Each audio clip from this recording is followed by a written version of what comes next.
नमस्कार। स्वदेशी अड्डा पर आपका स्वागत है। मैं हूं राकेश तिवारी। देखिए, बरहरिया और गोरिया कोठी में टिकट का महाभारत रुकने का नाम नहीं ले रहा। देखिए, दोनों प्रत्याशियों को आरजेडी ने चुनावी मैदान में उतार दिया है।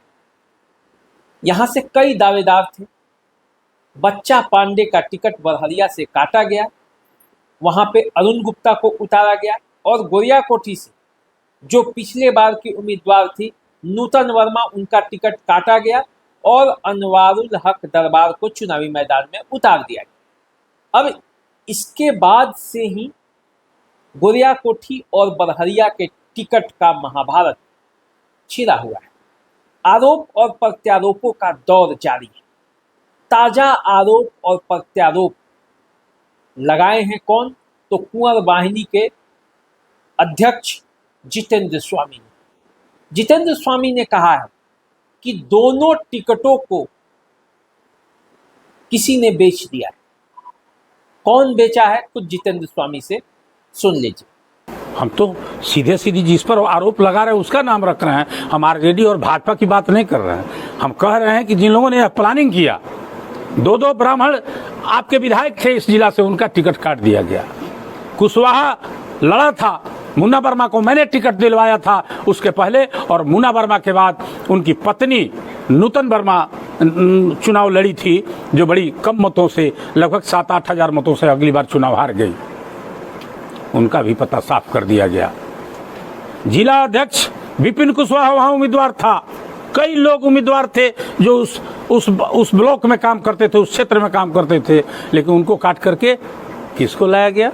तो दरबार से लाया गया। सिवान दरबार से उनको उठा करके, जो बड़हरिया की तैयारी कर रहा था, गुप्ता जो साहबुद्दीन साहब को तरह तरह की गालियां दी, मैरवा में उनका एक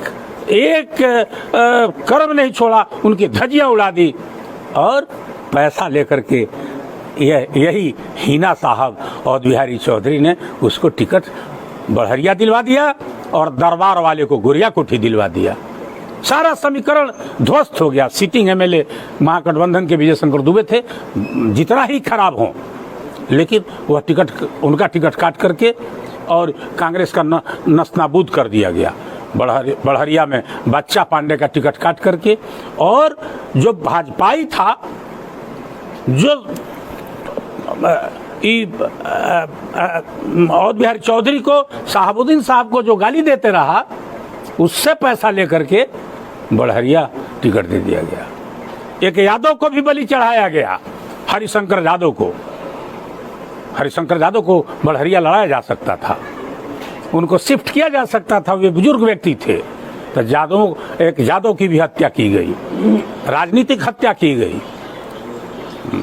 आज तो नहीं, लेकिन कल भविष्य इस पर चिंतन करेगा। इसलिए मैं आपके माध्यम से पूरे जिला के ये जो लोग हैं, जो इससे पीड़ित हैं, जिन लोगों को मारा गया है, राजनीतिक रूप से जिन लोगों की हत्या हुई है, निश्चित रूप से हमें लगता है कि हीना साहब अगला पार्लियामेंट फिर 3 नंबर पर रहेंगी या 4 नंबर पर रहेंगी, फिर वह पार्लियामेंट नहीं देखेंगे। और बिहारी चौधरी का हाथ है निश्चित रूप से। इसमें कहने में कोई दिक्कत नहीं है कि अभी मुन्ना शाही से एक बार नहीं 10 बार रुपया लिया गया और बिहारी जी ने गाड़ी खरीदवाया। कभी हीना साहब के परिवार के लोग गाड़ी खरीदवाए, और मुन्ना शाही किस दशा में है देख लीजिए। वहाँ सभी लोग जानते हैं कि दरौंदा में माले लड़ेगा तो वहाँ बीजेपी चुनाव जीतेगा। इसके बाद भी उसको टिकट दिया गया। क्या मतलब है भाई? उसका क्या मतलब है? पैसे का खेल चल रहा है, बस पैसा का खेल चल रहा है। देखिए, इससे पहले बच्चा जी पांडे का टिकट कटने की वजह से उनके भाई सीधे सीधे फेसबुक लाइव आए थे, टुन्ना जी पांडे, और वो बड़ा बड़ा आरोप लगाने लगे, सीधे मैदान में उतरने की धमकी देने लगे। देखिए जरा बच्चा जी पांडे का टिकट कटने के बाद टुन्ना जी पांडे ने क्या कहा। आ रहे क्षेत्र में हम बताएंगे गद्दारी का सबक क्या होता है। 4, 5, 10, 20, 50, 100 लौंडा लेकर घूमने से, जिंदाबाद जिंदा करने से राजनीति के नहीं बन जाएंगे। मौग बनाकर अगर घर में न बैठा दिया तो फिर मेरा नाम टूना पांडे नहीं, याद रखना तुम लोग।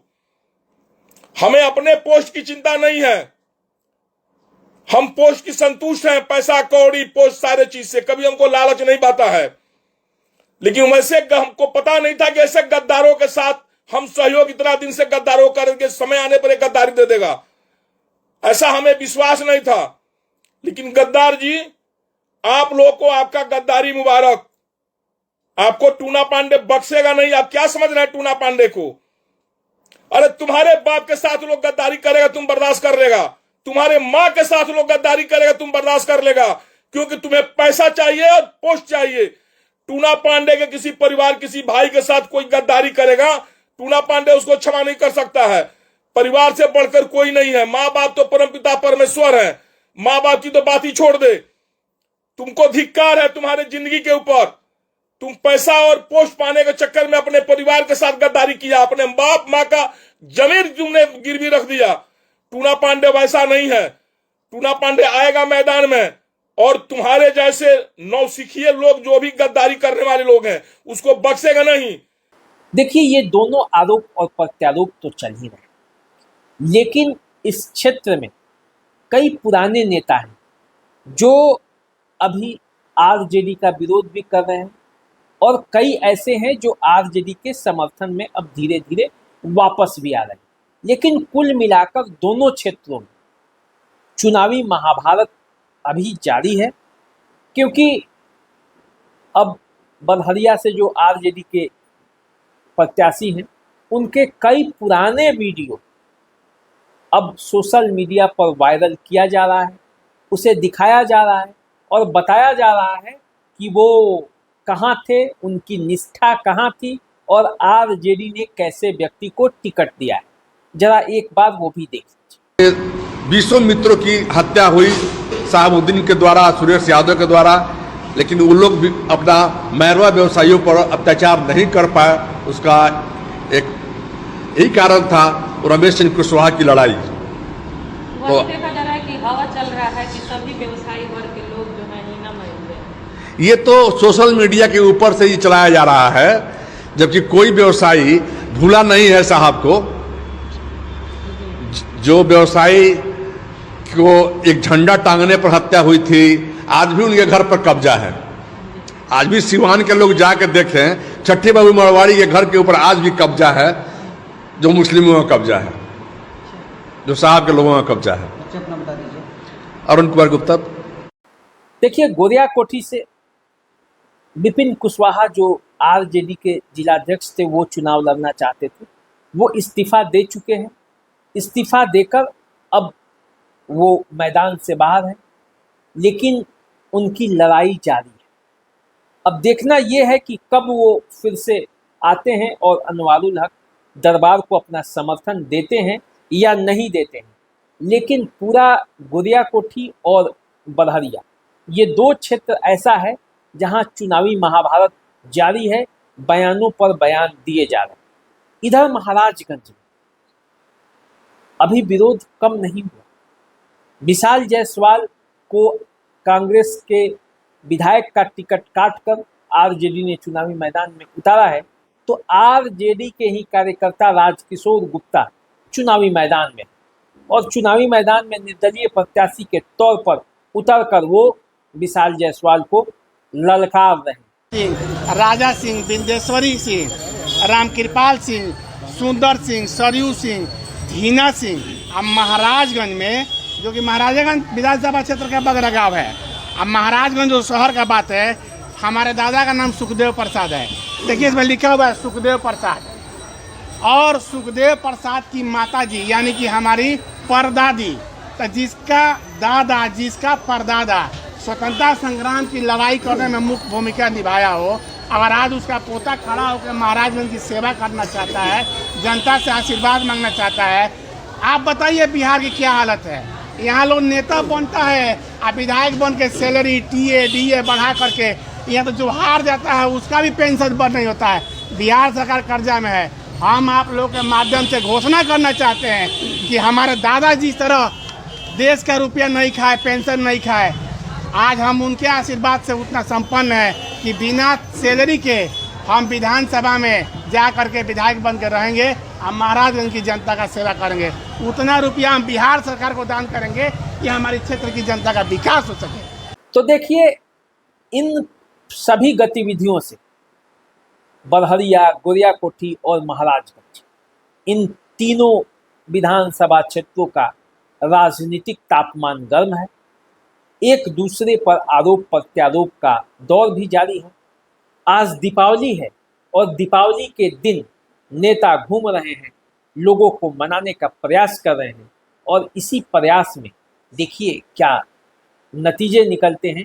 लेकिन देखा जाए तो जिस तरह से पटाखे फूट रहे हैं आज दीपावली के दिन, उसी तरह से राजनीति का बम जो है वो ये तीनों इलाकों में फूट रहा है। देखना ये है कि अंततः इन तीनों जगहों पर क्या होता है, क्योंकि एनडीए में बरहरिया में श्याम बहादुर सिंह बम फोड़ने के लिए तैयार हैं।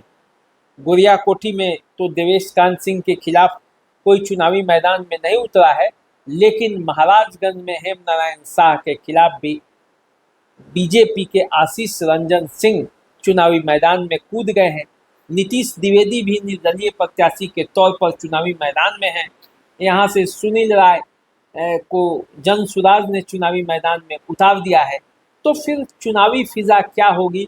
दीपावली बाद एक बार रंग बदलेगा, एक बार जनता का मिजाज बदलेगा और जैसे जैसे समीकरण बदलेगा हम आपके सामने आएंगे और बताएंगे कि आखिर महाराजगंज की चुनावी फिजा में क्या हो रहा है। तो चलिए, आप हमारे साथ बने रहिए, देखते रहिए द देसी अड्डा। चैनल को सब्सक्राइब कर लीजिए, फेसबुक इंस्टाग्राम पे में फॉलो कीजिए।